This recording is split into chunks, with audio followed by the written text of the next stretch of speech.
আমি যে নতুন বাসায় উঠছি সেই বাসার একদম ছাদেরও ছাদ, তার উপরে আসলাম। যেহেতু ওয়েদারটা অনেক সুন্দর লাগতেছে, এই জন্য মনে করলাম একটু ঘুরে আসি। তা আমি যে এরিয়াতে আছি, এরিয়ার নাম হচ্ছে দক্ষিণ খান। এটা হচ্ছে উত্তরারই একটা অংশ, কিন্তু উত্তরার ভিতরে না, মানে এয়ারপোর্টের সামনে। ঠিক আছে, তা এই এলাকাটা অনেক সুন্দর। এলাকার মানুষগুলো এখনো মনে করেন যে ওই কি বলে সামাজিক কায়দায় যে গ্রাম অঞ্চলে যে সমাজ নিয়ে বসবাস করে না, এখানে এখনো সেরকম সমাজ নিয়ে বসবাস করে।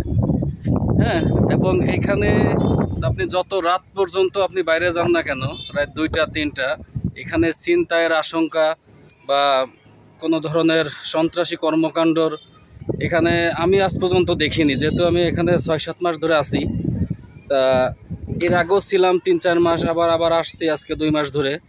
ওই টোটালি এরকম 5-6 মাসই হবে। তো এখানে আপনি ওই জিনিসটা আপনি পাবেন না। এবং এখানে কেউ যদি ছিনতাই করে বা এরকম কোনো কিছু করে যে ধরা খায়, এখানকার যে মুরব্বীরা আছে পুরো গ্রাম্য কায়দায় তার বিচার হয়। ঠিক আছে, এবং এখানে সব থেকে যেই বড় সমস্যাটা, এই সমস্যাটা হচ্ছে এখানে জলাবদ্ধতা। এখানে একটু বৃষ্টি হলে হাঁটু সমান পানি হয়ে যায়। মানে এই অঞ্চলটা আছে একটু নিচু অঞ্চল, কিন্তু এর ওই পাশে যখন দেখবেন ওই পাশে একটু উঁচা আছে, ওইখানে এই সমস্যাটা হয় না। তা এই কারণে বর্তমান সরকার এখন এখানে যে রাস্তাঘাটগুলো হচ্ছে, সেই রাস্তাঘাটগুলো একটু উঁচা করতেছে, ভালো উঁচা করতে, যাতে বৃষ্টি হলেও রাস্তা যাতে না তলিয়ে যায়। ঠিক আছে, এবং সেই রাস্তার উপর ডিপেন্ড করে নতুন যে বাড়িগুলো হচ্ছে, সেগুলো হচ্ছে একটু উঁচা কোয়ালিটি করতেছে। ঠিক আছে, যেগুলো প্রবলেম না হয়, যাতে পানি না উঠে। ঠিক আছে, এই এলাকাটা একটু বৃষ্টি হলে পানি উঠে যায়। যেহেতু রাস্তার পানি ওঠে, কিন্তু আশেপাশে যেগুলো দেখতেছেন, ওই দেখেন সামান্য একটু বৃষ্টি হয়েছে, পানি দেখেন। এটা কিন্তু কোনো পুকুর না, কিন্তু এখানে পানি উঠে গেছে। হ্যাঁ, তা এখানে মনে করেন এই পট পরিবর্তনের আগে যে এমপি আসছিল খসরু আওয়ামী লীগ থেকে, উনি এই জায়গার একজন হলো বড় গার্মেন্টস ব্যবসায়ী, শিল্পপতি বলা চলে। তা সবাই মানে একটা ধারণা ছিল সে হয়তোবা উন্নয়ন করবে, এবং উন্নয়ন ঠিকই হচ্ছিল, কিন্তু যেই জিনিসটার দাম যা তার থেকে ডবল হবে, এই ডবল টাকা আপনার আত্মসাৎ করা হচ্ছিল। মনে করেন একটা জিনিসের দাম আপনার 1 কোটি, সেটা 10 কোটি টাকা দেখানো হয়েছে বাজেট, এইভাবে। কিন্তু রাস্তাঘাট হচ্ছিল। তা ওই ভোট পরিবর্তনের পরে যেসব কাম হচ্ছিল, সেসব কাজ হঠাৎ বন্ধ হয়ে গেছে। কারণ আস্তে আস্তে সেই কাজগুলো করতেছে অন্তর্বর্তীকালীন সরকার। এবং এই এলাকাটা আপনি দেখতেই পাচ্ছেন, অনেক সুন্দর এলাকাটা। মানে ওই প্রায় অনেক এলাকা বলা চলে, খুবই সুন্দর।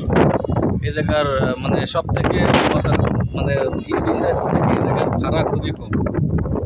এখানে যে ফ্ল্যাট ভাড়া কম বলতে, একটা 3 রুমের বাসা এখানে 8 এবং 2 রুমের বাসা হচ্ছে আপনার কত 5,000-6,000 টাকা হবে। আমি যে একটা রুমে থাকি, ওই রুমের ভাড়া হলো 2500 টাকা, হিসেবে বেশি হয়ে যায়। হ্যাঁ, কিন্তু ওই সব করতে গেলে কিন্তু তারপরে একার মতো একটা রুম থাকা, বাথরুম সব কিছু আছে। এই আছে মূলত কাহিনী। এখন আপনাদেরকে আমি আমার এই বাসার আশেপাশের সাইডের একটু ভিউজটা একটু দেখাই আপনাদের। এই হচ্ছে আমি যে বাসায় আছি, সেই বাসার আশেপাশের এরিয়া দেখেন, কত সুন্দর গাছালি আছে এবং অনেক ধরনের বিল্ডিং আছে।